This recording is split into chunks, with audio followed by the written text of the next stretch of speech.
Hola a todos, bienvenidos a una nueva entrevista de Soy Salud. Hoy tengo el placer de estar con Nacho Díaz Cerrato. Él es fisioterapeuta, osteópata, además el presidente del Registro de Osteópatas y Fisioterapeutas de España y también es profesor titular de la Escuela de Osteopatía de Madrid. Bienvenido Nacho y muchísimas gracias por aceptar la invitación. Muchas gracias por vuestra invitación, Guadalupe. Un placer. Tenemos también a su gato, me comentaba que quizás salga en algún momento, no pasa nada. Bueno, Nacho, nosotros queríamos hablar contigo porque nos parece muy importante el tema de la osteopatía, también relacionada con el cáncer, y creo que quizá hay mucha desinformación, ¿no? O siempre ha habido un poquito de polémica y de mitos en torno a la osteopatía. Entonces, en primer lugar, si te parece, quiero que nos cuentes qué es la osteopatía, cuál es su objetivo, ¿no? Y cuáles son las técnicas que utilizáis. Bueno, pues a mí me gusta mucho utilizar la definición que tiene la British School of Osteopathy, que es la escuela más antigua de osteopatía aquí en Europa.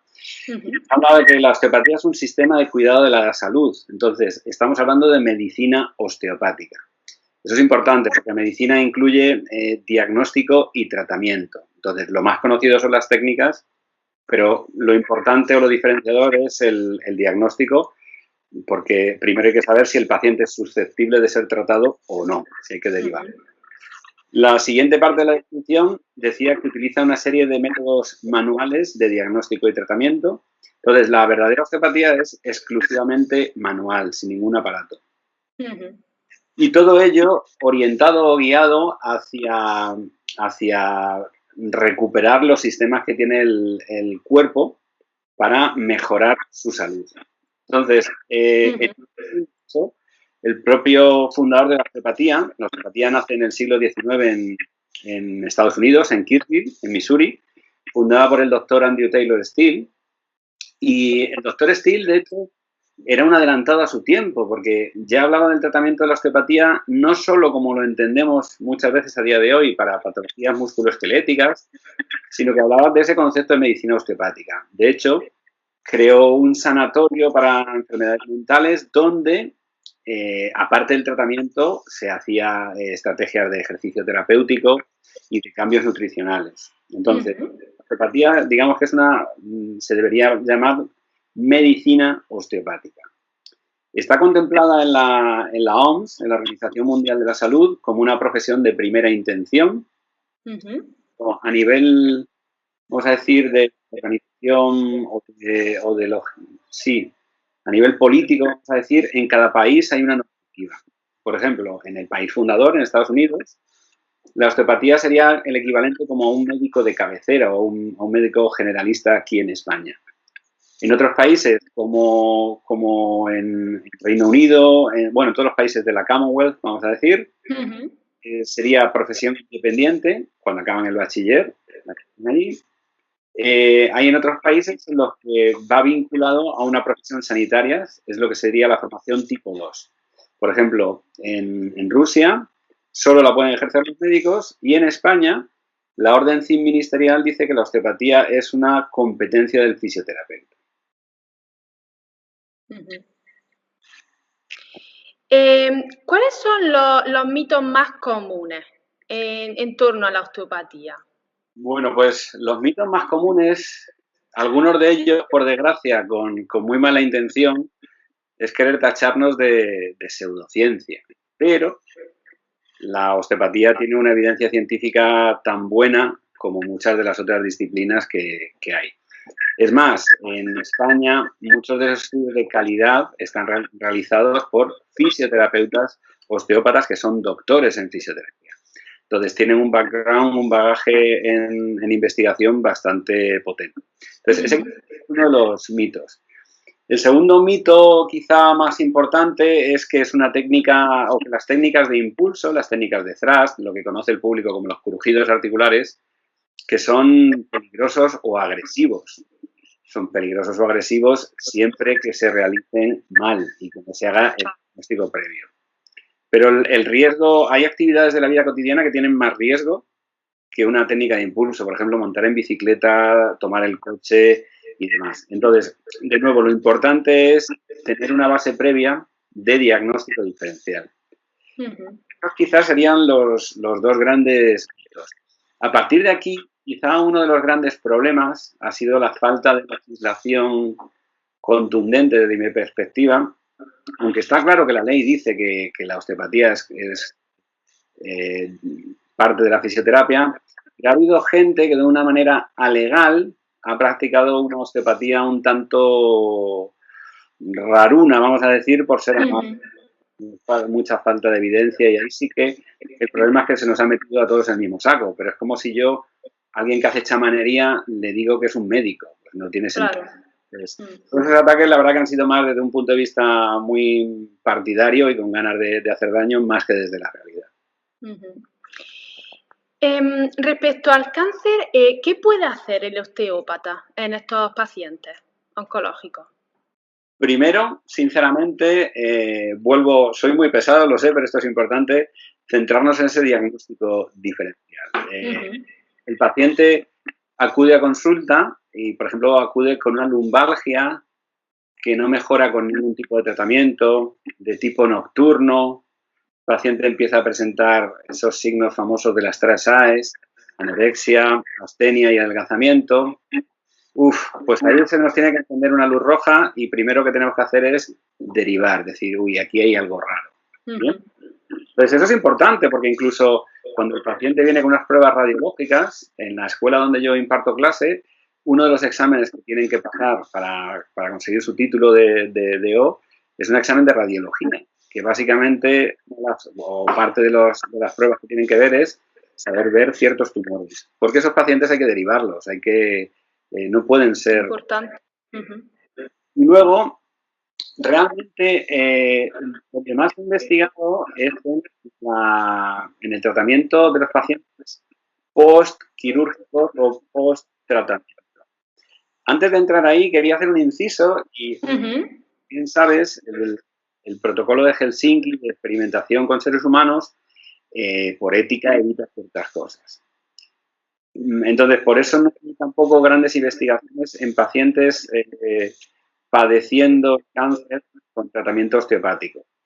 No es lícito, es ético, suspender el tratamiento medicamentoso para aplicar una serie de técnicas. Lo suyo sería hacer ver un trabajo coadyuvante de ambas estrategias, pero de nuevo, por la norma de Helsinki, el protocolo de Helsinki, parece lógico que no tiene mucho sentido investigar de eso. Investigar, claro.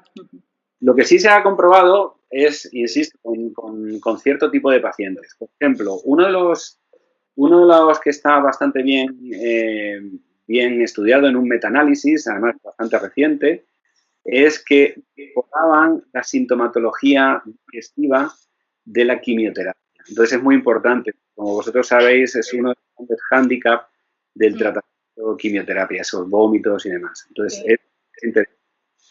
También se han hecho estudios bastante interesantes, bastante concluyentes, con mujeres post-mastectomía. Tanto la cicatriz como la movilidad y demás. Como otro de los síntomas que tienen los pacientes de cáncer es el dolor, también parece que hay unos elementos muy interesantes en el tratamiento de la parte craneosacral a la hora de mejorar el dolor crónico de estos pacientes. Y luego, por último, también es interesante, se sabe que la osteopatía modifica los biomarcadores tanto del sistema inmune como del sistema, como el eje de las catecolaminas, el HPA, el hipotálamo hipófisis adrenal. Entonces, si somos capaces de mejorar el sistema inmune, sabemos que los cánceres se vuelven inmunoresistentes, pues podría caber la hipótesis de pensar que de nuevo, trabajar en equipo con la disciplina médica y, por supuesto, si estamos mejorando los ejes de estrés, estamos mejorando también la función del sistema inmune y estamos mejorando las respuestas inherentes. La respuesta, claro. ¿Qué beneficios entonces se han demostrado a través de la osteopatía y qué problemas o secuelas son las que puede tratar la osteopatía en estos casos? sobre todo, como he comentado antes, problemas serían las náuseas o los vómitos, la función de Efectos secundarios. secundarios, las cicatrices postmastectomía o las cicatrices en general siempre van a ser un tratamiento muy interesante, y los dolores residuales van a ser muy interesantes. Muy bien. ¿Hay alguna contraindicación, Nacho, para comenzar con este tipo de tratamientos? Si el paciente está todavía recibiendo la quimio, la radioterapia, después de una cirugía, ¿hay algún tiempo que haya que esperar? ¿Alguna contraindicación? Primera contraindicación sería, por ejemplo, por supuesto, todos aquellos tumores que fragilicen el hueso. No tiene sentido que haya un tratamiento osteopático porque podríamos producir una fractura. Una fractura, claro. Cualquier sanitario lo sabe. Las cirugías, en general, como mínimo, deberíamos esperar en torno a las 8 semanas para que el tejido conjuntivo esté ya un poco hecho. Algunos autores hablan de 6 semanas. Yo, en este sentido, prefiero ser bastante conservador y esperar esas 8 semanas para trabajar las cicatrices. Si lo pensamos, pues, hombre, cuando, por ejemplo, si son cicatrices abdominales, cuando el paciente está respirando, la mecánica diafragmática está movilizando también esas estructuras. Pero bueno, de nuevo, el primum non nocere debe primar en nuestro acercamiento terapéutico.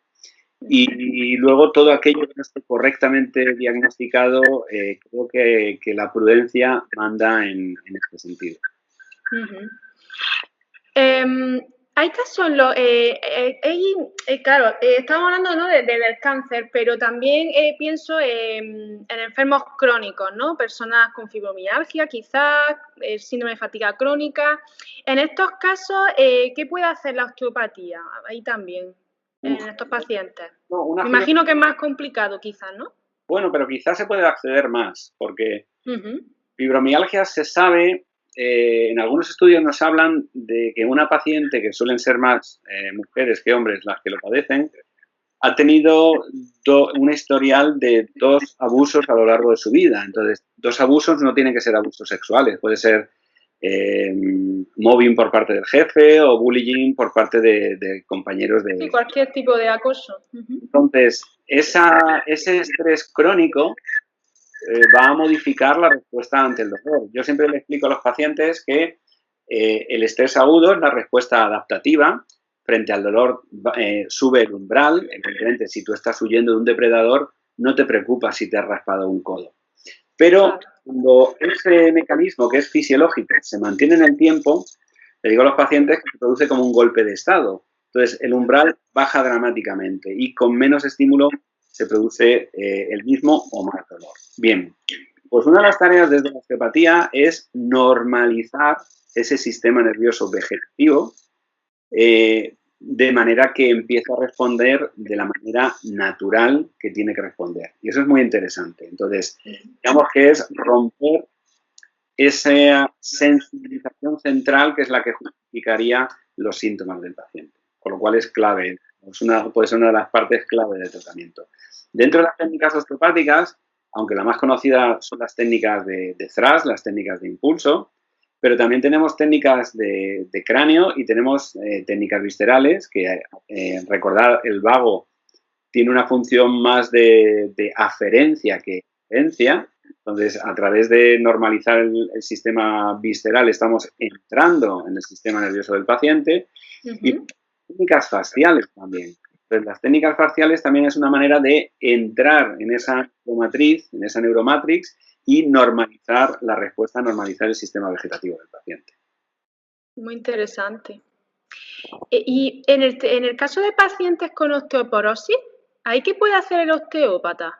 Bueno, pues primero tener claro cuál es el grado de osteoporosis del paciente, porque a veces una osteoporosis leve, hay, por ejemplo, dorsales, hay una técnica que está diseñada prácticamente para este tipo de pacientes, que es un lift-off de dorsales, es una técnica muy suavecita de thrust. Pero, insisto, aunque sea la más conocida, no es la única técnica. No es la única. Por ejemplo, en los pacientes mayores que yo tengo en consulta, es muy fácil trabajar con ellos técnicas articulatorias a nivel de la parrilla costal, a nivel de dorsales, técnicas de energía muscular, técnicas de stretching ligamentoso. Entonces, es llegar al mismo objetivo, pero vamos a decir que las técnicas de impulso serían la autopista de peaje y las otras técnicas serían la secundaria, que no es teórico la secundaria. A lo mejor el recorrido es más bonito y todo. Entonces, cuando hay una contraindicación hay que saber salvar esa contraindicación. Dicho de otra manera, la osteoporosis es una contraindicación relativa. Va a depender del grado de osteoporosis de nuestro paciente. Es que a lo mejor hay gente que no escucha, ¿no? Porque muchas veces he escuchado lo de el osteópata es para los huesos. Claro. Entonces... Esa definición es la que nos lleva a error porque la raíz osteón viene de hueso, efectivamente, pero sobre todo lo que hace referencia en un inicio era el tratamiento del raquis, porque a partir de ahí, como salen todas las raíces nerviosas y demás, podíamos actuar a distancia. Pero efectivamente, el tratamiento desde la osteopatía es un tratamiento global, es decir, nosotros vemos al sujeto como una totalidad. Uh-huh. No tiene sentido ir al síntoma, sino que lo interesante es buscar la causa. Muy interesante, sí. ¿Por qué le recomendaría a una persona acudir a un osteópata? Pues básicamente porque va a mejorar su calidad de vida, que creo que es importante. Generalmente, cuando el osteópata es un profesional de fisioterapia, se unen ambos conocimientos. Con lo cual, el paciente va a obtener primero una mejoría a nivel de los síntomas que le han hecho presentarse en la consulta, pero si es un buen profesional sanitario también recomendará hábitos de vida saludable, como hábitos así generales de alimentación. Evidentemente es un nutricionista el que tiene que dar las pautas, pero podemos hablar de alimentos que inflaman, entonces reducirlos o bueno. Y también podemos dar estrategias de ejercicio terapéutico. Entonces sabemos que, o bueno, entendemos que la salud viene de varios pilares, que son la salud emocional, la salud, vamos a decir, bioquímica y el movimiento. Entonces, nosotros, una vez que ya hemos puesto al paciente en marcha, podemos guiarle y derivarle incluso a si necesita otro especialista, si necesitas unas plantillas, o al optometrista. Creo que es muy importante por esa mejoría de la calidad de vida. ¿Sería ese entonces el mensaje principal que te gustaría transmitir o hay alguna otra cosa que te gustaría que se llevaran las personas que vean la entrevista? Nosotros sabemos dónde estamos. Yo siempre digo, nosotros no lidiamos ni con la vida ni con la muerte. Para eso lo hace un médico. Pero nosotros lidiamos con la calidad de vida. Y por suerte hay más años en los que podemos estar con la calidad de vida que frente a eventos verdaderamente de vida o muerte. Entonces, desde el punto de vista del fisioterapeuta osteópata, se puede hacer mucho para dar esa calidad de vida. Piensa, Guadalupe, una persona que en su día a día le gusta realizar actividad física y por un dolor cualquiera no puede realizarlo. Devolverle a esa actividad física no solo es que pueda realizar su actividad, es que su alegría a través de vivir de ¡ay, qué bien que salgo a correr mis 3-4 días a la semana! Si puedes ir a sin dolor. O sea, si supiésemos realmente la cantidad de horas que hay los pacientes que están con dolor crónico o incluso devolver función a algo tan sencillo y que a veces no le damos importancia como ir al baño, como defecar correctamente o a tener unas relaciones sexuales sin dolor. Pues todo eso es importante, sería muy importante. O de repente un evento vertiginoso que se hace su diagnóstico diferencial, que no sea una insuficiencia vertebrovascular ni algún evento tan grave, tratarlo con osteopatía y devolverle la función a ese paciente. Pues creo que es algo muy interesante, devolver esa calidad de vida y añadirle calidad a esos años de vida que tiene el paciente. Fundamental, totalmente de acuerdo. Pues bueno, Nacho, muchísimas gracias por este rato, por tu tiempo y por compartir esta información interesante, ¿no? Que, como decías, si la gente supiera, ¿no? Todos los recursos que están a su alcance, en este caso el fisio y el osteópata, pues quizás todas esas dolencias, ¿no? que puedan tener desaparecerían, desde luego.